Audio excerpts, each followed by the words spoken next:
Hello, Internet, and welcome to my live reaction from March Comes In Like a Lion, chapters 165 and 166. We've got a double release today. When we last left our heroes, Rei and Tanaka's match ended with a surprising victory for Rei that felt kind of weird, because we were watching him kind of like be lost in the dark and not really be able to counter, I just remembered his, Tanaka.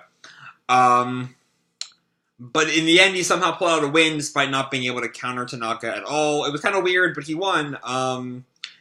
And he's kind of feeling bad about how this kind of like panic state he's in, how how he's ending up in the pitch black state earlier and earlier in matches that he's kind of been dealing with since the Nobidome match. So let's jump right on into Path Part 5. We continue our Nobidome themed cover story. It's such an honor to appear on the opening page again and again. Do you think you'll be able to remember me soon? How could we forget? It was literally last arc. This hard worker who runs all the time is me, Nobidome Azusa. And so we open in Rei's apartment. I think it's the next morning. And he gets out of bed and he looks out. And he goes to the fridge and he gets some breakfast. He makes some tea. He microwaves his food. And he pours it, and he starts eating as he looks out on the balcony. And then he's now... Is this the school?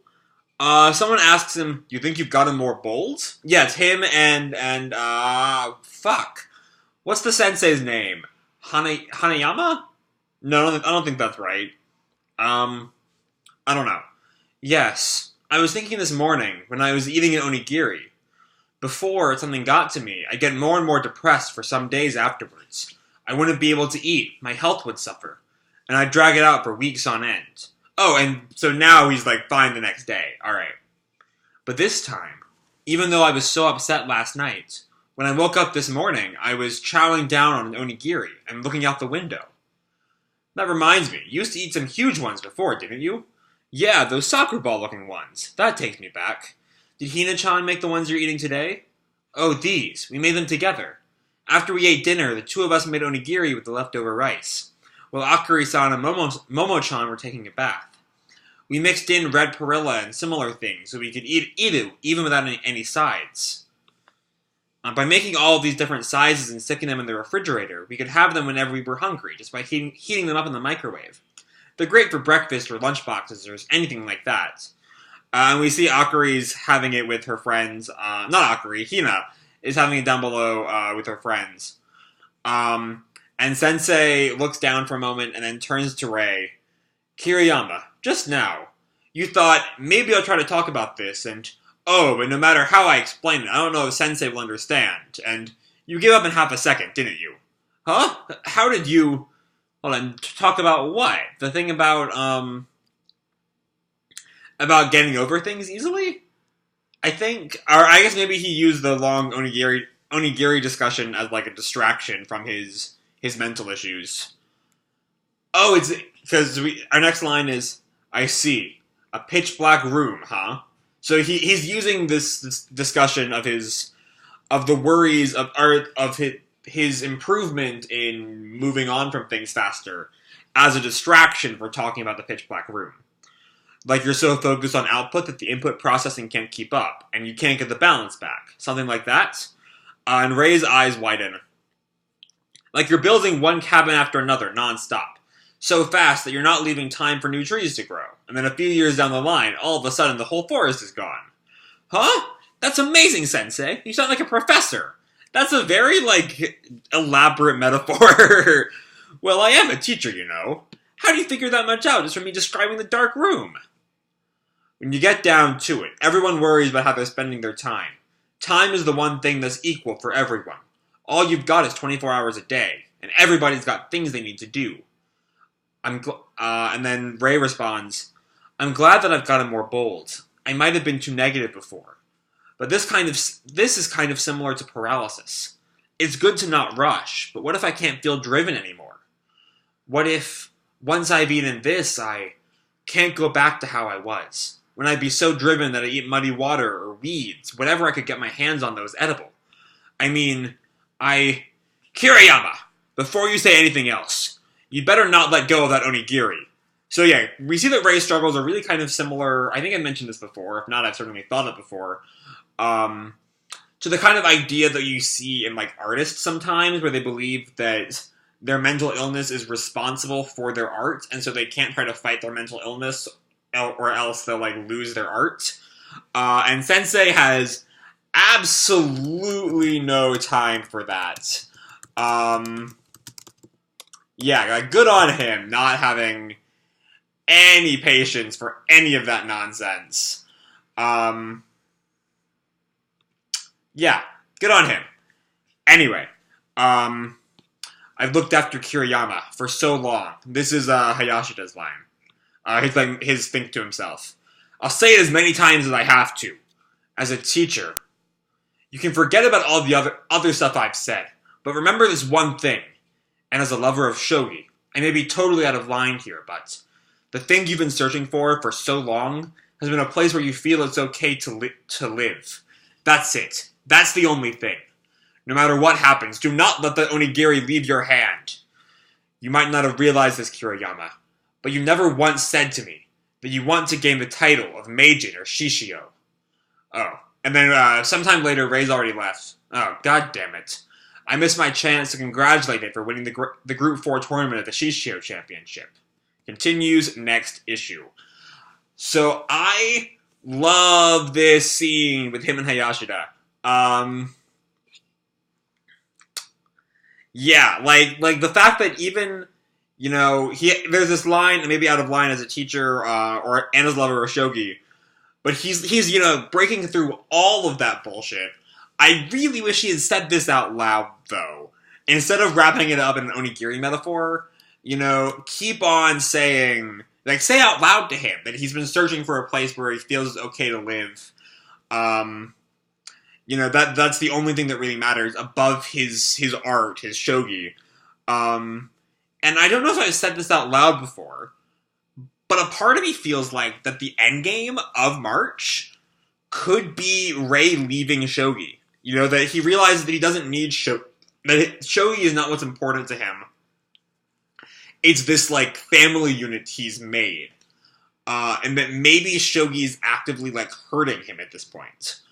Though I also feel like a lot of his found family is there because of shogi. People like Harunobu, in particular. The president, Mr. Smith, all those guys. So maybe that's not where it's leading to, but I can kind of see that as a possible ending for the series. Anyway, with that said, let's jump right on into Path Part 6. And we see Nobidome again. Take your position and go! And Nobidome is like trying to race a trolley. Run straight ahead wherever you need to go.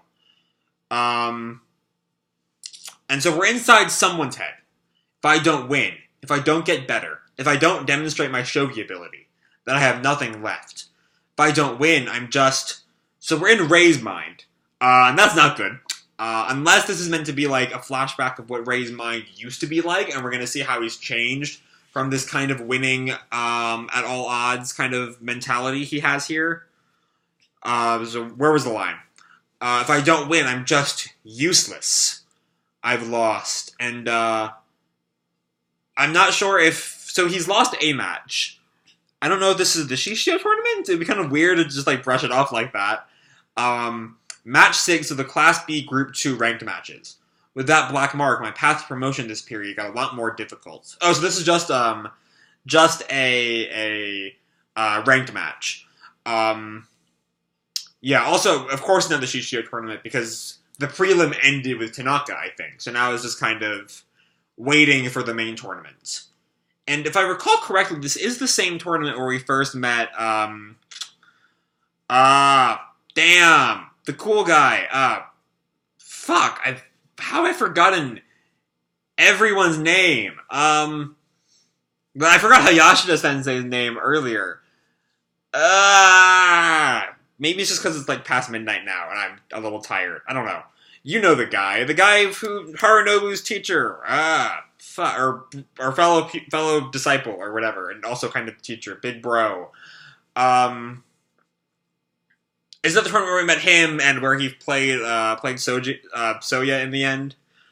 Anyway, just as I was about to walk home with a feeling of having swallowed ink sitting in my stomach, and we see Tanaka leans over a railing to call to Ray. Kiriyama-kun, can I talk to you for a second? Tanaka Seven Dan stopped me and called me over. I see. It was White 66 Kaku, huh? Yes. If you hadn't promoted with the White 53K promote on the previous turn, then I couldn't have ignored it and moved somewhere else. So you would have been in control of that turn, Tanaka-san. In that case, the difference in speed meant I would have lost. Ha! Now that's a relief. I was completely exhausted after our match the other day went so long, so I was so hazy I could barely do the post-mortem. And so we see they're at a restaurant, they're eating. And right when my body was warming up from the Odin, Kiriyama-kun, way back when I was in the Shogi Training League, there was a period where I was in the same group with your father. Tanaka-san said this to me, a story about my dad in his youth that I never heard before. Huh? Kiriyama-san was a bit older than me, but he was an interesting shogi player. After every game, the game records would always be in great demand. There would even be pros that would come by to get them. He was always enthusiastic about studying, right up to the start of the match. He'd be earnestly getting in every ounce of studying possible. And we can see parallels there between, Ray was talking about in the lead up to the Tanaka match that he was in order to fight back against the Black Room, he was, studying desperately, trying to have some kind of strategy. Even at crucial moments in important matches, if a move caught his interest, then he'd change direction straight away and leave everyone dumbfounded. We see someone who might be... I can't tell who that person is with young Kiriyama. Why? You would have had such a solid defense if you just dropped the kin in your own camp there. Kiriyama, you idiot! After all that studying we did together. You're so right, Koda. But I'm sorry, I found a move that would break a wall down. Everyone liked your dad's shogi. Koda-san in particular really respected Kiriyama-san. Oh, that's Rei's adoptive dad. Okay. They were really good friends, and the two of them would always argue back and forth while sitting in front of game records. Yup, honestly, it was just like you and Nikaido-kun do nowadays. So, when they heard that Koda-san made you his apprentice, I thought. Tanaka-san kept going, like he was talking to himself. I had an odd feeling during our match the other day. So this is Kiriyama-san's son I'm playing right now. I've got two sons of my own, and the older one is your age, so how do I say this? And after that he looked down, was quiet for a bit, and in a quiet voice he said, You've really done well, getting to where you are, and they pat him on the back. And later on, Ray is on the bridge, and he's leaning over the railing, and he hears a car. I think no, never mind. That's not a car. That's his phone in his pocket that's buzzing, and he picks it up. Ray-chan, good job out there. Welcome back, Ray-chan. Hey, Kiriyama, and it's the Kawamoto sisters and Hayashida-sensei. Sensei? Why? Well, we got this text from Sensei all of a sudden. I never had monja before, so why don't you come along? Monja is a type of savory pancake that uses a variety of ingredients to fill it, similar to okonomiyaki. So Momo fried some for him. It's my first time eating it. It's great. It goes well with cola. Of course, that's not why they're there. They're there to comfort Ray. What would you like, Ray-chan? Hey, let me guess. This is Hina talking. I think I know. Pollock roe mochi cheese, right? And Ray's eyes widen. Wow, you got it. Told ya. And then to be continued. We don't know when the next chapter's coming out, so who knows. But that ends Path Part 6. I think I definitely preferred 5 to 6, I think. Though it was neat to actually see a bit of what Kiriyama's dad was like and his relationship with Koda, which is something we've certainly never seen before. Yeah, so that was kind of interesting, but beyond that, I don't know, it's a bit of a sweet scene with Hayashida and the sisters, but I feel like its relevance might be more important going forward. If Ray takes anything from Tanaka's story about his dad, But until that happens, I really don't know what to say about it. So yeah, Path Part 5, though, as I said, was really good. Again, this conversation between Rei and Hayashida was so good. Though I do wish Hayashida said some thoughts out loud, but you can't have everything, I guess.